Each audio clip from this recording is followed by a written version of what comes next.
Okay, it's 5 o'clock. So I'm going to go ahead and get started. But before I do, I want to break from the normal. How many of y'all know what's going on in Israel right now?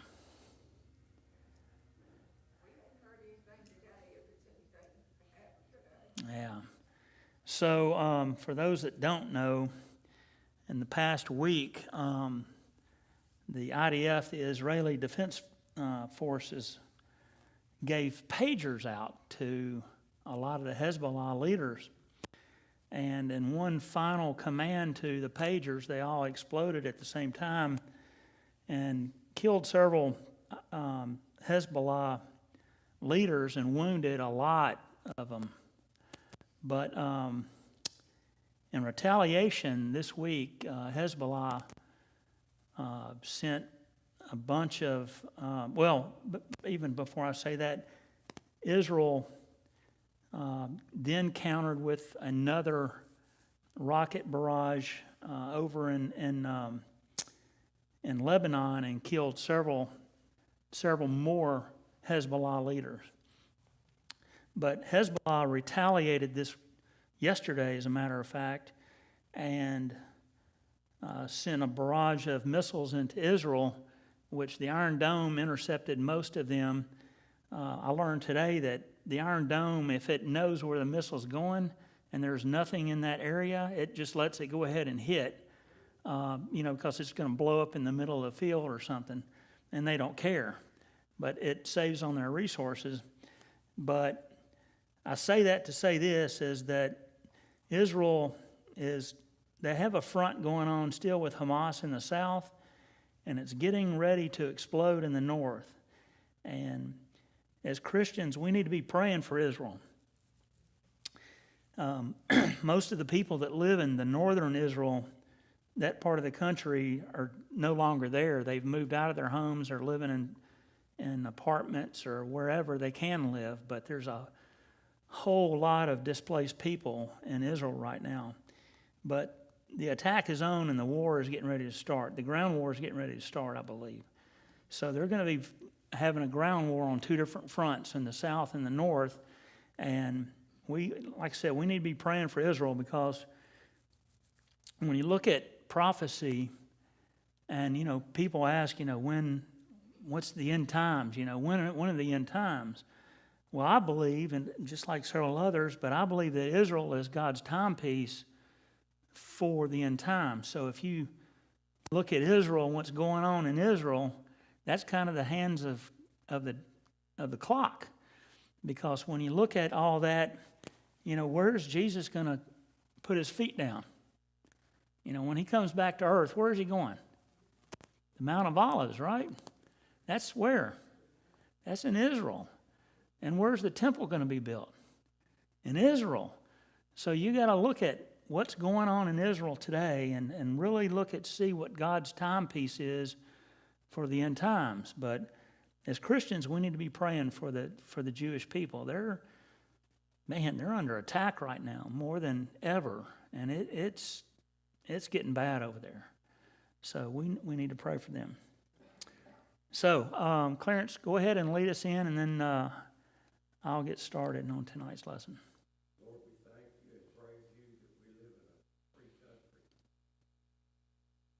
Lord, I pray that we will continue to be a free country. And that will depend on who we vote for, Lord. And I pray we would vote for the people that's most closely does your will. Lord, I pray you to be with Greg tonight as we go over this stuff he's bringing for us to watch, so we can learn more about what's going on. Lord, I pray that we would all reflect your love, everything that would bring you glory. In Jesus' name, amen. Amen. Well, tonight we're going to talk about the ramifications of the flood, which is fossilization. So fossils brings on a whole big topic of just the things that we dig up, things that we can see in the ground, we see those, but the fuel that we use, the natural gas, the oil, all that is from the flood. And that's all part of fossils, but I'm not talking about that part of fossils tonight. I'm talking about the things that we dig up, some of the plants that we see in the rock layers, some of the insects, some of the the animals. So that's what I want to talk about tonight. I'm going to break, though, from a little bit of the way I normally do things and play some videos, because as I went down this rabbit hole of fossils, and it is a rabbit hole, I could have gone 100 different directions. And I'm like, man, how do I streamline this and keep it focused, keep the right thing tonight? So there were some really good videos out there, and I'm like, that's probably the best explanation, easy for me to say, of how fossils formed and that kind of thing. So I will be playing a few videos tonight, but I want to attack this from what the evolutionists say, what the secularists say, and what the Bible has to say about, what God has to say about it. So that's kind of where I am tonight. So just bear with me. I'm going to have to bounce in between some YouTube and back to my PowerPoint. So just bear with me. I've got this handy thing here where I can reach out and smack the screen like God does. Or it's more on Wednesday night for him, and where he brings out the sword. Yeah. So let's start talking about the flood and fossils, part 4. So for many people, the fossil record is still believed to be Exhibit A for evolution. When we're going to see later on, and I've said this before, when they dig up a fossil, does it have a tag on it that says that I'm 100 million years old? Is there a tag on it? No, right? So when they dig up a fossil, do we have the same evidence they do? Right, we do, right? We're looking at a fossil, whatever that fossil is, and the secularist says, well, this is 200 million years old, and then we go, wow, this is 4,000 years old. We have the same exact evidence they do, but it's all about what? Their worldview, their interpretation, right? So, but for the evolutionists, the secularists, this is still Exhibit A for evolution, is the fossils. Man, this tells the story. And that's kind of where I want to be tonight is, does it really tell a story, or does God's Word tell the story? That's where I really want to focus tonight. So why? Why does this tell the story for them? Because most geologists insist the sedimentary rock layers were deposited gradually over vast, long eons of time, during which animals lived, died, and then were occasionally buried and fossilized. So this is what they believe, that they, have all these sedimentary rocks laid down by water, by the way, and they believe that. Interesting, huh? That gradually over vast eon, after millions of years, and then we get a fossil. That's what I'm saying here in this statement. That's how they believe. What do we believe as Christians?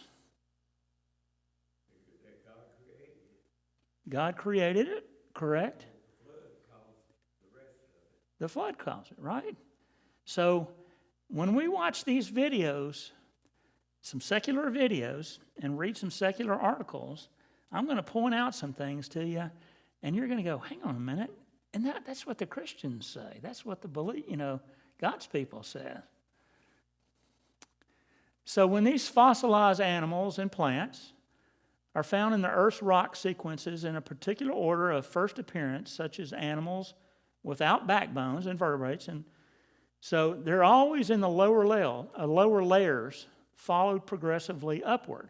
So when they, and I'll keep reading on the next slide, so when they dig up these fossils, they find at the bottom layers, they find sea life, seashells, they find octopus, they found trilobites, they found all these little sea creatures is what they find in the bottom layer. And that bottom layer might be, they have all these names, and I'm not going to bore you with all the different names of all the different layers that they have, but they have Cretaceous layer, they have the Paleozoic layer, they have the Triassic layer, all these different layers of sedimentary rock. But always, the invertebrate animals or creatures show up in the lower layers. All right? Now I want you to remember that, because I'm going to show you the tree of life here in a little bit in the evolutionary worldview, the tree of life. So all the invertebrates always show up in the lower layers. Fish, and then amphibians, reptiles, birds, and finally mammals show up in later layers. There must have been an order which these animals evolved during the vast eons of time. So, in fact, I'm not going to do that. Let me go back here. I was going to skip forward and show you the evolutionary tree, but when you look at it, again, it's always the invertebrates at the bottom layer, at the deepest layers as they dig down. Then you get some invertebrate or vertebrate animals like reptiles, amphibians, those kinds of smaller animals. And then you get up another layer or several layers, then you start getting mammals and other mammals and bigger animals, and then you get dinosaurs.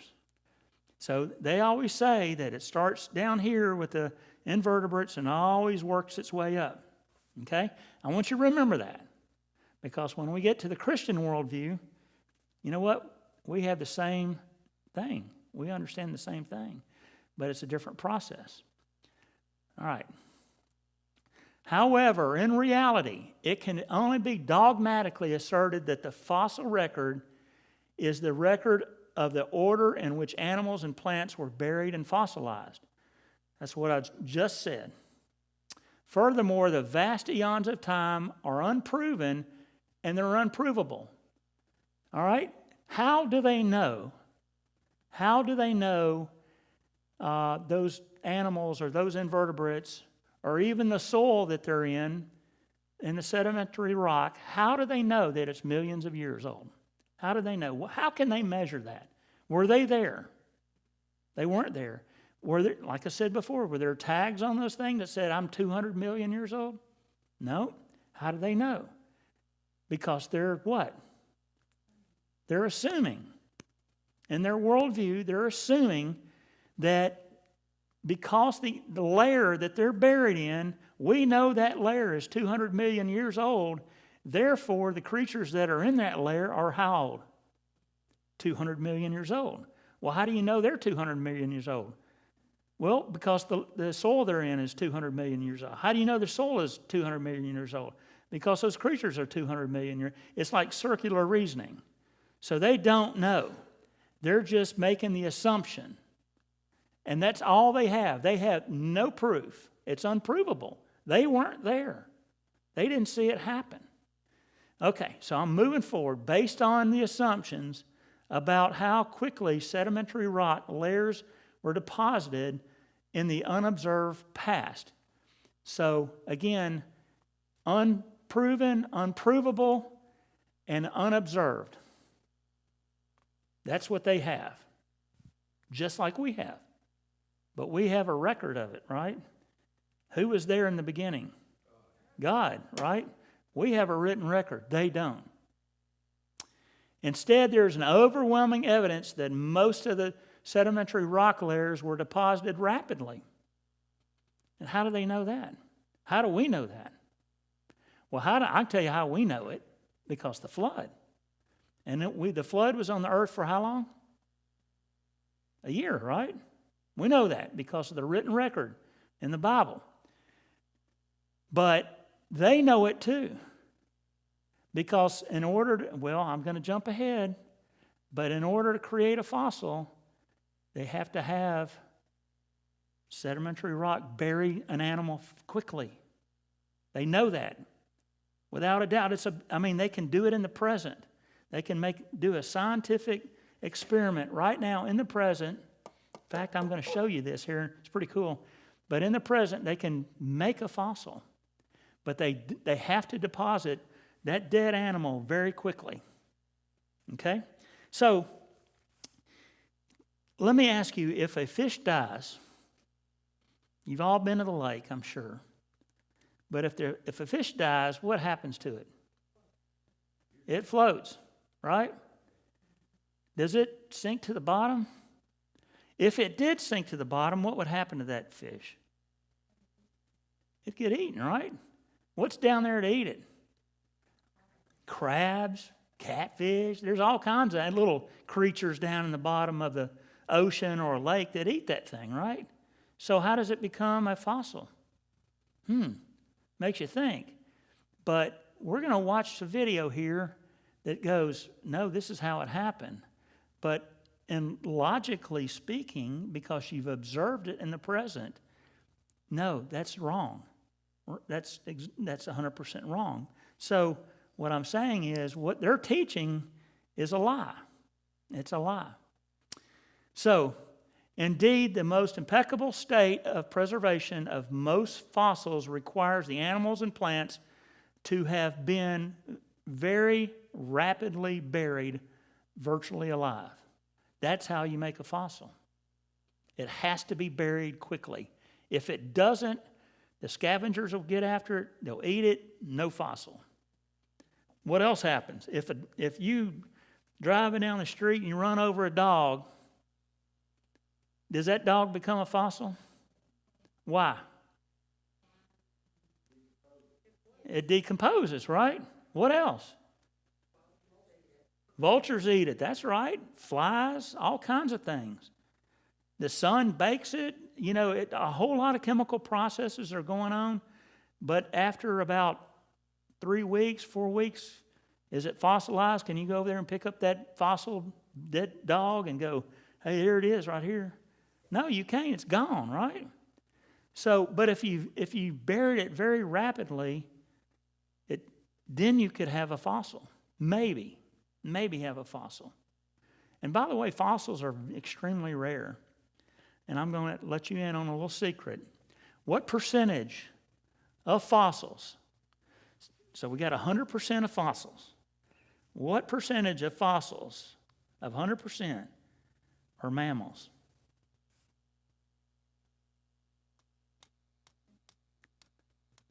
Anybody? I heard 10%. What else?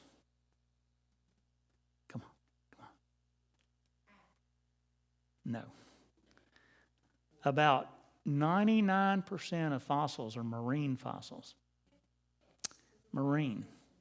Right. Shells and all that, right? Of mammals, of that 100% fossil record, mammals is less than 1%. Way less than 1%. Okay? Keep that in mind as I continue to talk. So fossils, especially with mammals, are very rare. Very rare. Now, they do find graveyards of fossils, like in Wyoming and over in Germany and China. They do find these graveyards. And why do you think they find graveyard of fossils? Think about it. What's happening on the earth during the flood? So here's the continents, right? You got the animals, the dinosaurs. That's all we want to talk about is dinosaurs. But there were bears and deer and dogs and there were all kinds of animals, right? God created two of every kind, didn't he? So there were all kinds of animals. Why do you think there are graveyards of animals? They were trying to escape.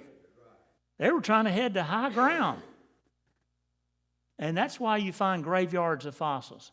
Now, when they talk about these fossil yard or big fossil things in Montana, oh yeah, we found all these dinosaurs. Do you ever hear about finding rabbits horses, cats, dogs, deer. No. All they want to talk about is dinosaurs. I'm going to ask the question here in a minute, why dinosaurs? But I want you to think about it here in a second, okay? So vast amounts of sediments before decay could destroy delicate details of their appearance and their anatomy. We agree on that, right? We can see that in the present, can't we? Dead dog on the road, or should I say a dead hamster? I don't know. I don't want to get, we'll say a dead rabbit. I'll go even better, a dead armadillo. Okay, because I've got one terrorizing my house right now, 2 of them. So you got a dead armadillo on the road, decay, all these other things are going to destroy its anatomy. We agree on that in the present, don't we? Thus, if most sedimentary rock layers were deposited rapidly over a radically short period of time, say in a catastrophic global flood, thank you, then the animals and plants buried in the fossilized in these rock layers may well have lived about the same time and have been rapidly buried progressively and sequentially. So what I'm saying is if in the rock layer, if it's not buried rapidly, it's not going to be fossilized. We know that. It has to be buried rapidly. In fact, there cannot be any oxygen that gets to that dead animal, that dead armadillo. And when I say sequentially, geologists can go all over the world and they can drill down in the ground and over in Wyoming or the Grand Canyon or wherever, they can drill in the ground and pull up that core of material, and then they can go over in Europe and drill down in that core over there, and guess what? It's the same. So that tells me that the worldwide flood, well, A, there was a worldwide flood. B, that it caused all these layers sequentially all over the world. Now, there are some experiments that people can do. You can go and get some sand, and you can fill up a big barrel. If you had a big barrel and you put a couple of shovels of sand in there, and then some gravel in there, and then some dirt in there, and then go over here and get some Mississippi gumbo mud and throw in there, and then fill that tank with water and shake it, and then, spin it around, shake it, and then let it settle out. What's going to happen? It's going to settle out in layers. It's going to deposit it in layers. Amazing. And that's what happens all over the world. We have sequential layers all over the world. The same layers. Amazing. So let's look at a few examples of rapid burial. So here's one. I think this is a plesiosaur. But here's a fish-like animal giving birth right here to another fish-type animal, right? So did that happen over millions of years, buried in the rock layer, or did that happen rapidly? That had to have happened rapidly, unless that's a long childbirth. It could have been a 1,000,000-year childbirth. Think about it, ladies. I don't know. Think about it, guys. I don't know. I couldn't be in there in the waiting room, for that long. I'd run out of film, too. I was in there with the camera trying to record this thing, and please hurry up. So that's rapid burial, isn't it? Here's another one. This is a fish eating another fish. Did that happen over millions of years? Or did that happen rapidly? Bam, instantly. I would say that happened instantly. The secularists would say what? Happened instantly. So we would agree on that piece of evidence, wouldn't we? So we know, and they know, that in order to get a fossil, you have to bury it rapidly. If you don't bury it rapidly, it decomposes, critters will eat it, oxygen will get to it, and it will decompose. So we know that by testing in the present. We know that. So how does a fossil form? You ever think about it? You ever sit around and go, well, how did that really happen? Okay. So, what is needed in order to make a fossil? There's very specific things that are needed. So, let's take a look. And this is from the Natural History Museum. So, hey, it's working. So I want to play this little video, and I might pause it every now and then because there's some things in here. All right, so obviously this is tailored to who? To who? Well, I know, but who is this video, looking at it, who is it tailored to? Kids, right? And why is it always dinosaurs? I asked the question earlier. You know, why don't they talk about rabbits fossils and horse fossils and deer fossils? Why is it always done? Well, that's part of it. That's part of it. I mean, you could say that about the coelacanth fish that. You know, that's a fossil that they found it's extinct, and guess what they caught several years ago? One of those fish. And by the way, it's not extinct. And by the way, I've showed you other pictures, haven't I, over in the past of dinosaur drawings on walls, the Inca stones. I've shown you that, pictures of that. I've shown you in some of the Oriental temples where they had carved in images of brachiosaurs and all these different other. So they obviously had seen these animals in order to draw them, right? So I'm going to ask a question again. Why dinosaurs?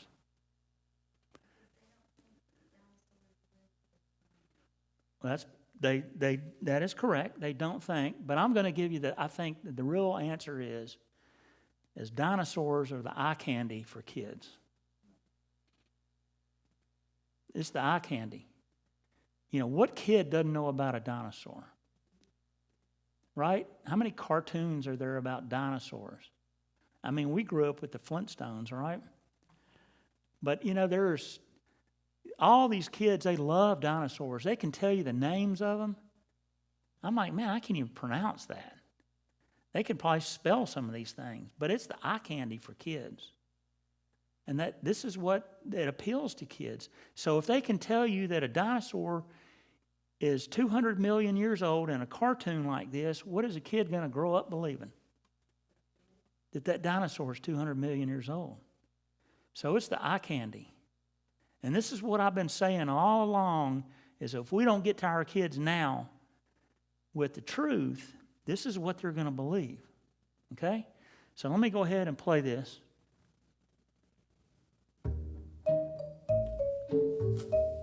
Millions of years ago, this dinosaur was going about his normal daily life.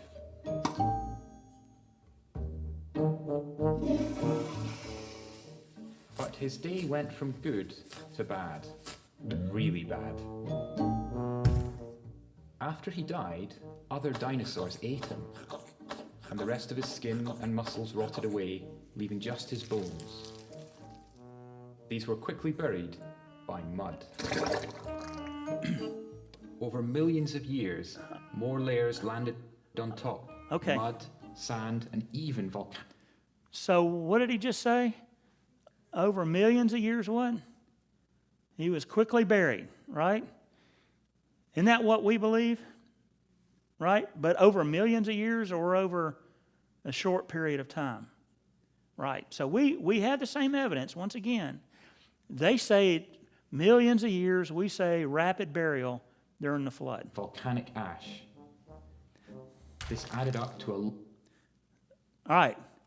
He just said volcanic ash. What did I say last week? It happened during the flood. You remember we talked about the tectonic plates, right? We talked about volcanism. We talked about tsunamis and all kinds of things, but there were volcanoes erupting all over the place, sending meteors up into the sky. We talked about that. So they had the same evidence. Again, we have it. And he just said volcanic, right? Because volcanic ash. Put a lot of weight on top of the skeleton. Some parts got crushed. The layers of mud, sand, and ash turned into hard, sedimentary rocks. While this was happening, water seeped into the bones. It left behind minerals, turning the bones to stone and creating a fossil. Earth changed a lot over millions of years. Rocks that were once deep underground rose to the surface, a process called uplift. Very slowly, wind, water, and ice wore away the rock. Eventually, bits of the fossil skeleton were exposed and became visible on the surface. Fossils are constantly getting eroded out of rock. Most are lost. But if we're lucky, someone will find one. Nearly all of the fossils we find, around 99%, are from marine animals, such as shellfish and sharks. This is because they lived in the sea, where sand or mud could bury their remains quickly after they died. But dinosaurs live on land, so how do they get buried so quickly? Most dinosaur fossils we find belong to animals that were living near to a lake or a river. Okay. So did that fish thing work? Did that work? We can see that in the present, can't we? That fish just died and went to the bottom, didn't he? And then he was buried. We know that's a lie, right? We do. Now, when he is going to explain here that all these fossils are near a lake. It just had to be near a lake, didn't it? Interesting. They died, and a short while later the area flooded, covering the remains in mud and silt. Occasionally, something more dramatic happened. In one example, two dinosaurs, Protoceratops and Velociraptor, were fighting in the desert. They were mid-battle when, suddenly, a sand dune collapsed on top of them. How many of y'all seen a sand dune collapse, right? Okay. Again, this is from the Natural History Museum. A credible piece of, whatever, right? So this is credible, but a sand dune just jumped on these two animals that were boxing, and how do they know that? Okay, we'll continue on. Their fossils show them frozen in their fighting poses. In another tragic example, the feathered dinosaur Sittipati was sitting on its nest of eggs when a sandstorm blew in and covered it. Fossils like this, from animals that were alive when they were buried, are really rare. It's not just bones that turn into fossils. Dinosaurs can also leave behind footprints and impressions of skin and feathers. So next time you're near some sandstone or mudstone, think of what fossils could be hiding, just waiting to be discovered. It probably won't be a dinosaur fossil, as they're so rare, but it could be a prehistoric sea creature like an ammonite, which went extinct at the same time as dinosaurs many millions of years ago. Okay. So, what did we learn from that video?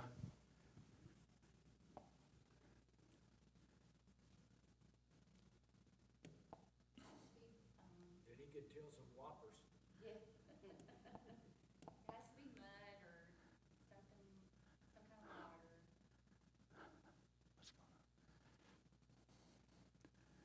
Oh, no. Okay. So what we learn is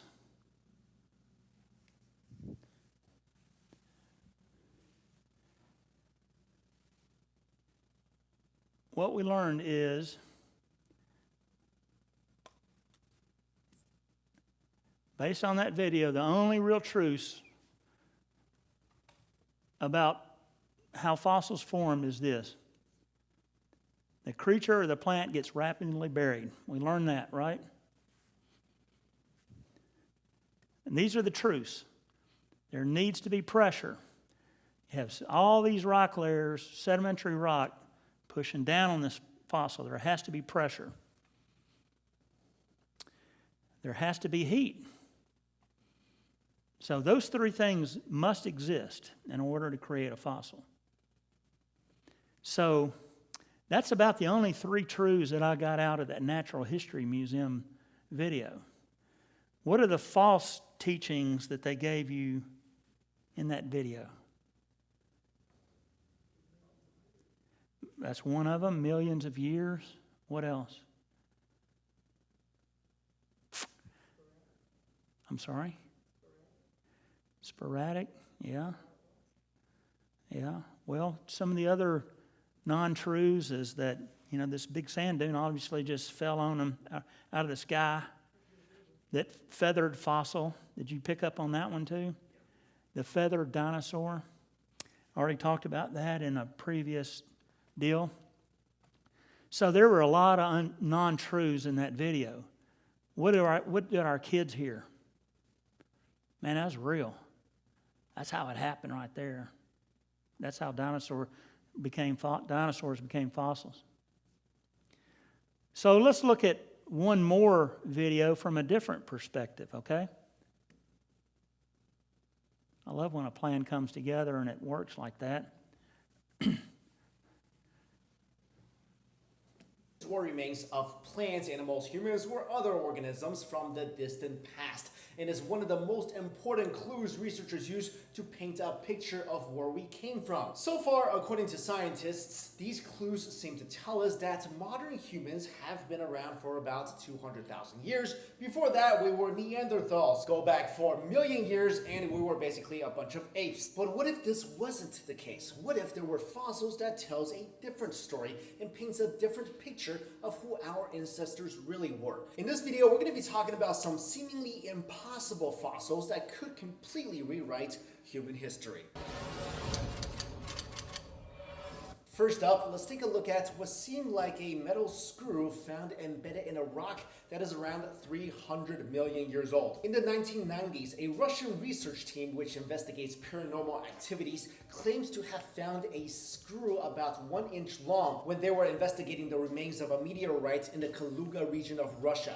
The screw was embedded in a rock that was later analyzed and found to be between 300 to 320 million years old. Researchers who have examined the photo of the object say it's really nothing more than a segment of a fossilized sea creature known as a crinoid, which were marine animals that were supposed to have been around 350 million years ago. Others dismiss that theory as they think crinoids were much smaller and with different markings. At least to me, just by looking at the photos themselves, it really doesn't look like a crinoid, but we really won't know more until the group that is holding onto the fossil provides more information about what the fossil is actually made out of. Next, let's move on to Antelope Springs, Utah, where in 1968, a man named William J. Meister, while looking for trilobite fossils, found the fossil of a human footprint instead. Researchers think the person who left the footprint had accidentally stepped on the trilobite, or it could be intentional if the trilobite really upset him. But anyway, he stepped on the trilobite and then eventually the fossil was formed. The fossil was studied by 3 laboratories and found to be valid, but what was crazy was that the rock in which the fossil was made existed 500 million years before the existence of humankind. Also, trilobites existed for 300 million years but went extinct 240 million years ago. And check this out. The footprint was not just a bare footprint, but actually a person wearing shoes, measuring approximately 10.5 inches by 3.5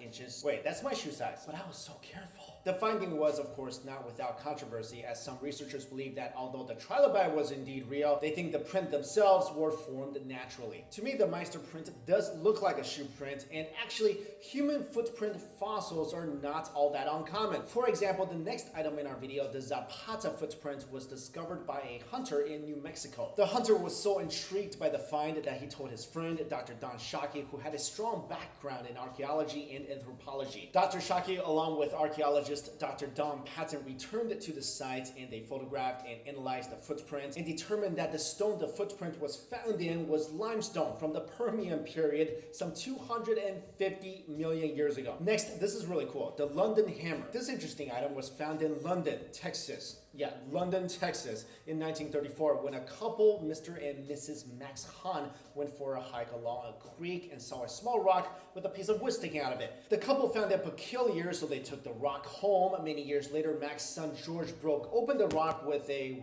hammer, and he found another hammer. According to analysis, the hammerhead consisted of 97% pure iron, 2% chlorine, and 1% sulfur. And the iron was so pure, it rivals our modern technology today. Also, the rock encasing the hammer was dated to the Ordovician era, more than 400 million years ago. What's more crazy than that is, according to initial measurements, the hammer itself is more than 500 million years old. It's so old that a section of the wood handle has begun to transform into coal. Number 5, the fossil of a finger. According to the journal Science, the oldest human fossil was that of a jawbone discovered in Ethiopia from 2.8 million years ago. But a pretty gross discovery made in a quarry in Texas in the 1980s beats that by about 97 million years. The discovery was that of a fossilized finger, which according to researchers must have been buried in an oxygen-free environment, because that would be the only way for soft tissue to fossilize. The finger fossil was x-rayed, which revealed what appeared to be bones and bone marrow. Although researchers can't say for certain which species the finger belonged to, they don't believe it belonged to primates. The fossil was found in Cretaceous rock, which means it is around 100 million years old. And finally, a 500,000-year-old spark plug. According to the show In Search Of, hosted by Leonard Nimoy, in Olancha, California, 3 people went searching for geodes for their gym shop.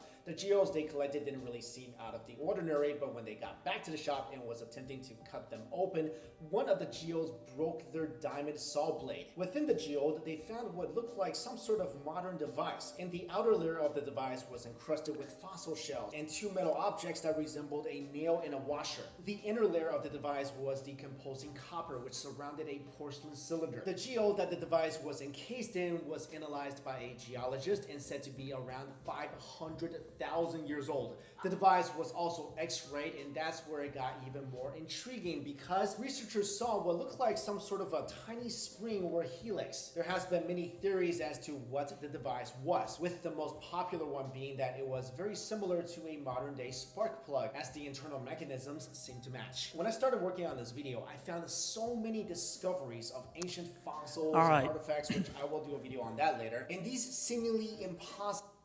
So, what can we draw from there about fossils?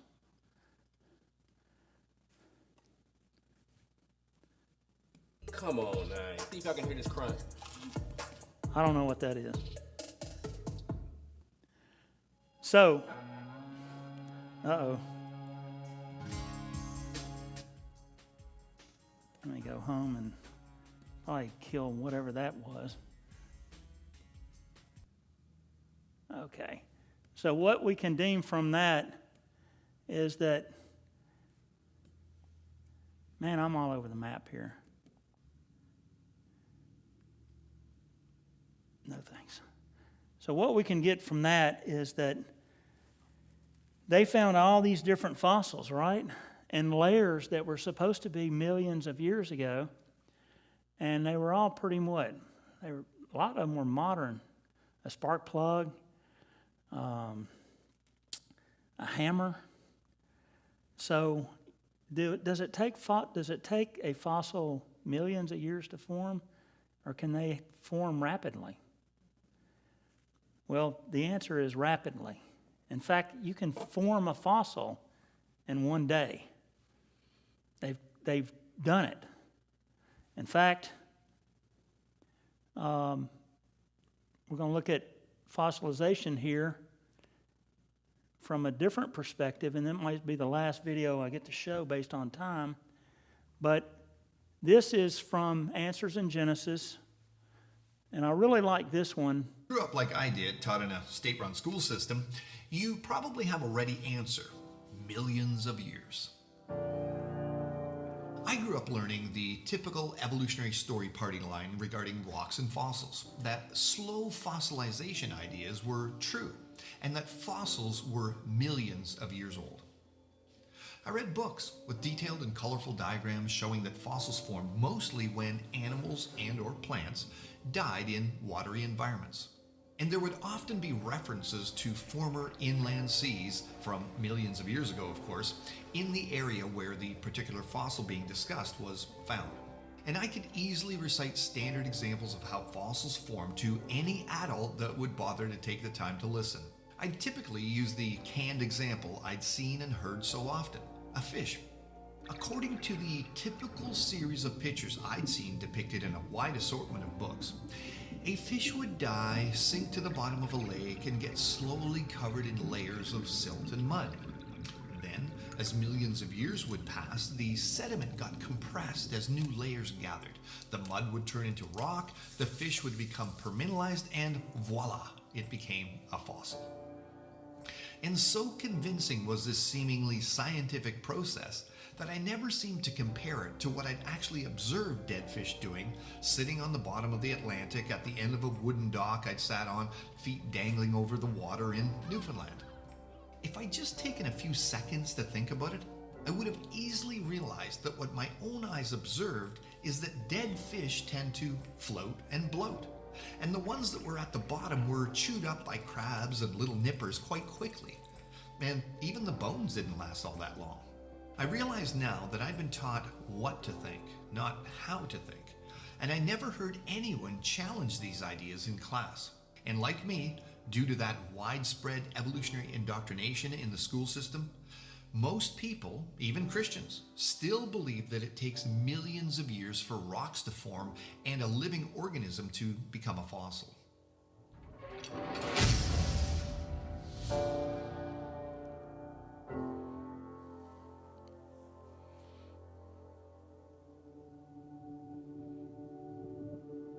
I realize now that a major reason I never doubted these ideas is that I'd never been shown an alternative for how fossils could have formed. I never heard one person in my earlier years ever mention that a giant catastrophe, especially the Great Deluge recorded in the Bible, could have buried creatures rapidly and completely and formed fossils very quickly. After revisiting the whole idea of fossilization many years later, I realized that evolutionary researchers can't explain many things according to that long age paradigm, which is likely why they've more recently begun to embrace and incorporate catastrophic explanations into their evolutionary system. Like why they've found fossilized animals in the middle of very specific short-term activities and actions, like eating or giving birth. For example, a fossil of a squid-like creature was discovered in the southern coast of England with its arm wrapped around a fish with a head that was crushed. This supposed 200 million year old fossil was discovered in the 19th century, but was recently re-examined and identified as the oldest known example of a coleoid, a class of cephalopods that includes octopuses, squids, and cuttlefish, attacking its prey. It appears that the belemnoid captured, killed, and was about to eat a fish when, according to evolutionary researchers, both animals were buried in sediment so suddenly by a catastrophic event that they were entombed instantaneously, and obviously fossilized quite quickly before decay set in, because cephalopods like squid and octopus turn into jelly quite quickly upon dying. These types of fossils are becoming well known. For example, at the Creation Museum in the United States, we have a fossil fish displayed that was swallowing another fish while they were buried. Another is the fossil of a horseshoe crab with its tracks visible in the sediment it was traveling along. This indicates that not only was it buried at... So, that's from a Christian perspective of how fossils actually appear, right? You know, that they were buried rapidly, lots of pressure, heat, and then voila, we have a fossil. That's the belief that we have. One of his comments was, we've been taught to believe, right? But we've never really challenged it.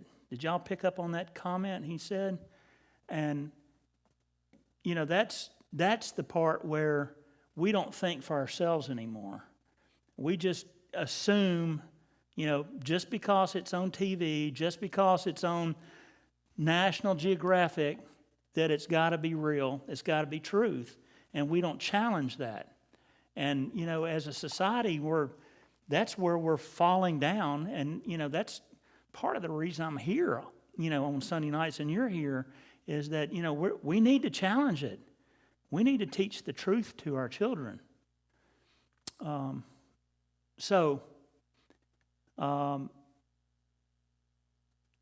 don't know if I have time to show you this article, but I'm just going to bypass that.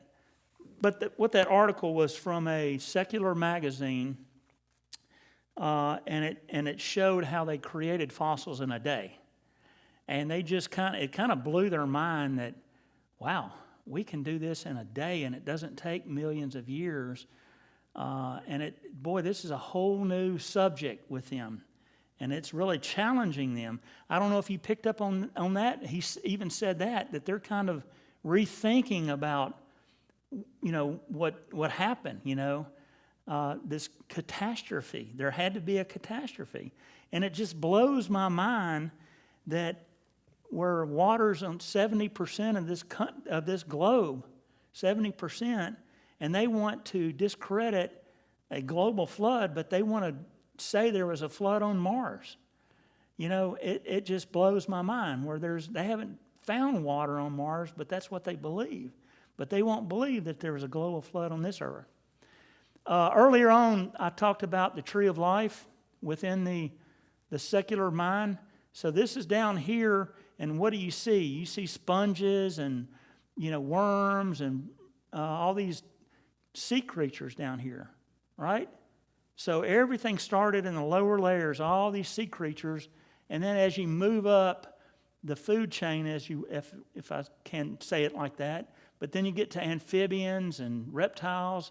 This is higher in the sedimentary rock, and then you move up, and then all of a sudden you get into dinosaurs and zebras and all these other animals, right? So that's what they believe. It started all down here. You know, when they find them down here, these are older. You move up, there's not as old, not as old, not as old, and not as old. And that's how they believe in the layer system. One thing I haven't talked about is man. Have they found a lot of fossils of man? The answer is no. And I believe the key word or the key verse, and the reason why you don't find man in the fossil record, is Genesis 6:13. Anybody want to? I know Carol doesn't have her Bible. She probably doesn't have chapter 6 in there anyhow, because it got destroyed. But the last phrase in Genesis 6:13, it says that God will wipe man from the earth. That's what he's basically saying. And I believe during the flood, when he said he's going to wipe man from the earth, he wiped man from the earth. And that's why we don't find the fossil record of man. Now, we find it later on. Do you have it?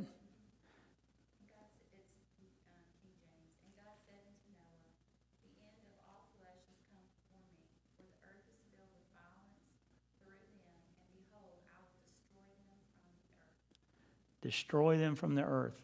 Basically, he's done with man. With the earth, yeah. Yeah, same thing. Basically, yeah, he's with the earth. He destroyed it, right? He wiped it clean because all the plant, everything died except everything that was on the ark, right? So that's why we don't find man. In fact, I heard I was listening to a program of bones that they find, fossilized bones, which probably were after Noah came, or they were after Noah came off the ark, started replenishing the earth. Then we find some fossilized bones of frozen bones, actually, of men and during the Ice Age. But I've heard a report, and I don't know how true this is, but all the fossilized bones of man you could fit in one coffin, which isn't a whole lot, right? So, interesting. While we never find fossilized bones of man, because God wiped them off the earth. So the Bible has something different to say than what man says, doesn't it?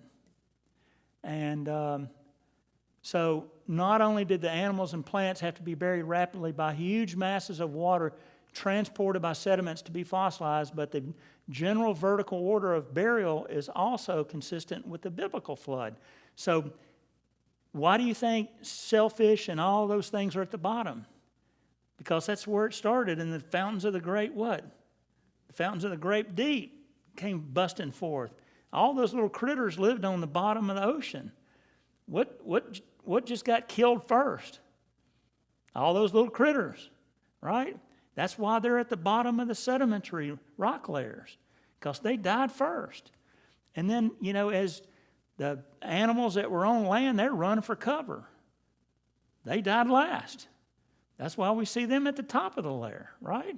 It all makes sense from a Christian worldview. I'm going to move rapidly here. So, I've got minutes left.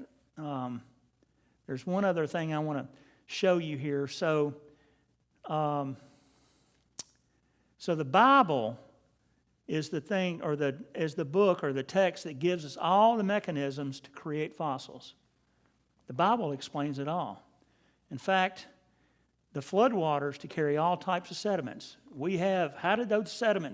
How do we get all that distributed all over the earth? The flood, right? The Bible tells us about that. What else? Rapid burial of billions of dead things. There's a great flood. It killed everything on earth. The Bible explains all that. We see that in the rock layer. Immense amount of pressure. We see that because there's all kinds of rock layers, right?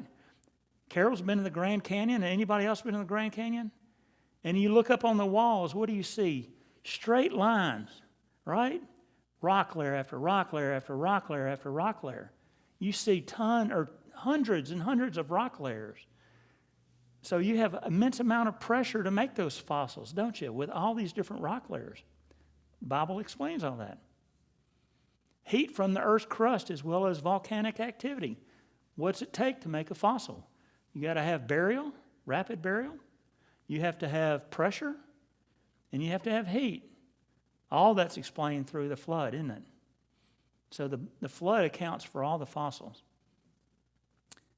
And then the proper burial sequence of plants and other living organisms. Like I said, those little seashells and all that stuff at the bottom, and they just move up the geologic column. The Bible explains all of that. I want to get to this one here and play one more, and we're almost done.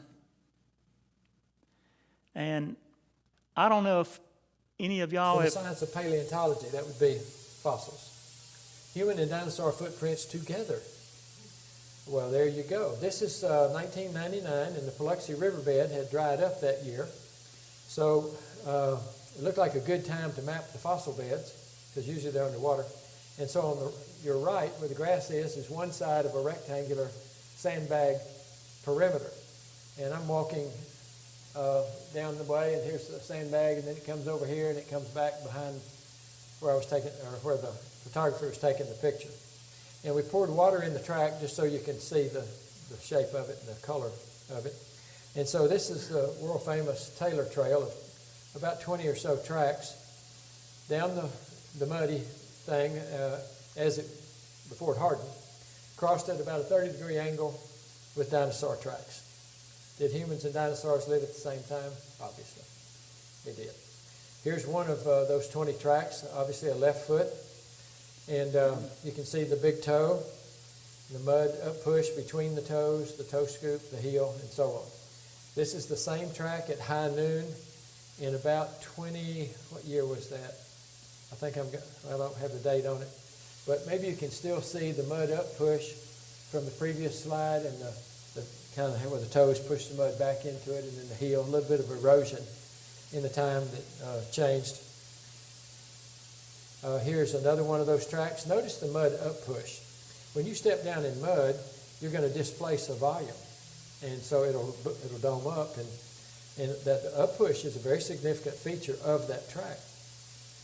And here's what it looks like if you step in mud, and there again you see the mud up push. Now if that was to harden, which it probably would not because it wasn't during the time of the flood. That was a 1998 trip that we took to Utah, where I took that. I think the guy just wanted to keep his new boots clean. Here's the Delk track that's right around the corner there. That's a very good photograph. I believe See David the Lyons took that picture. toes right professional here? Photographer. And of course you see the big toe, the second, third, fourth, and fifth, and then the heel.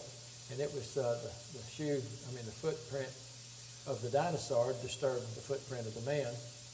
And you can speculate on which one stepped first, but it seems like it might be the man and then the dinosaur. And then does it look pretty much come this way, right under that picture? And you can see that we're looking at one and the same thing. I actually had this on my workbench at home, and it's about 100 pounds. I had another guy help me lift it up on the workbench, and we looked at it with magnifying glass and floodlights to make sure that we weren't being fooled in any way. And it's the real deal. You have little roots coming up out of little fissures and things like that. Thank you very much, David. Here's one of the tracks that's been found in this county, the Willett track. It was found, I believe, in 1956, I believe, over where the state park is. Oh, but isn't it illegal to take a track out of the state park? Well, it wasn't a state park then. It wasn't a state park until the McFall family donated that land to the state of Texas to make Dinosaur Valley State Park, 68. This was 56. So anything goes at that time in history. Now, when you talk about human footprints and you say Glen Rose in the same sentence, you're likely going to hear somebody say, oh, everybody knows those are carved. So does it look carved? Do you see chisel marks? I would expect to see gouges and scrapes and straight lines and things like that. That looks like what I would expect it to look like if a man or woman stepped into some mud. Do you agree? And here's another view of it. And again, I just don't see any chisel marks. And zooming in, if you want to see chisel marks, here they are. They're on the side to get the rock out, not to make the track. You know? All right. And this is the Burdick track. Why would anybody cut a human track like this? It was to answer the challenge of an evolutionist, because he said he wouldn't believe unless we cut it and he could see the inside. All right, so the reason I wanted to show you that is there's real evidence right there, that man and dinosaurs lived together, and they weren't millions and millions of years apart. But I had heard years ago that there was some people trying to damage those in that creek bed, because they didn't want the truth to get out. But they'll do anything they can, I believe, to discredit God. All right, so this again goes back to one's worldview. Millions of years or thousands of years, it's either man's view or God's view. That's the bottom line.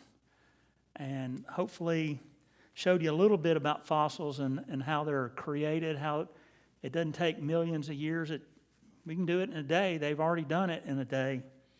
But how they take fossils and make it theirs. I mean, this is their. I mean, they want to take it and make it their evidence. That's the first slide that I put up there was Exhibit A. Remember that? That is their Exhibit A. So, but I know what the truth is, and hopefully you do too, you can see the truth for yourself. So that's all I got. And I came in 5 minutes past, and I'm sorry about that. Any questions? No one? Wow, y'all must be really hungry. Okay. There are amber fossils. Yeah, that's true. That mosquito or something light landing on a tree and the sap of the tree dripped down and encased, yep, those are real. In fact, they've actually found blood in some of those mosquitoes. I think they found some soft tissue in dinosaurs. They have, and I brought that up in a past talk, that Mary Schweitzer was the first one that found that, and she couldn't believe it. And she had to take it and do a test, and she still couldn't believe it. And they redid the test like 4 or 5 times. And she finally had to succumb to the fact that this shouldn't be here, and we have no explanation for that. But yeah, they have found soft tissue, pliable tissue that's still stretchy. And they know, scientifically, they know that DNA and those soft tissues don't last more than 100 years, no less or not any more than 1,000 years, but surely not millions of years. They know that for a fact, but they still just hang on to their belief. They hang on to their worldview. In the 1950s, the early 1950s, there were some people that believed that dinosaurs and men were here at the same time, because I saw it in the paper in LA. I want to throw this at you, Clarence. All right. Any other things? I'll get Lim to lead us out of here.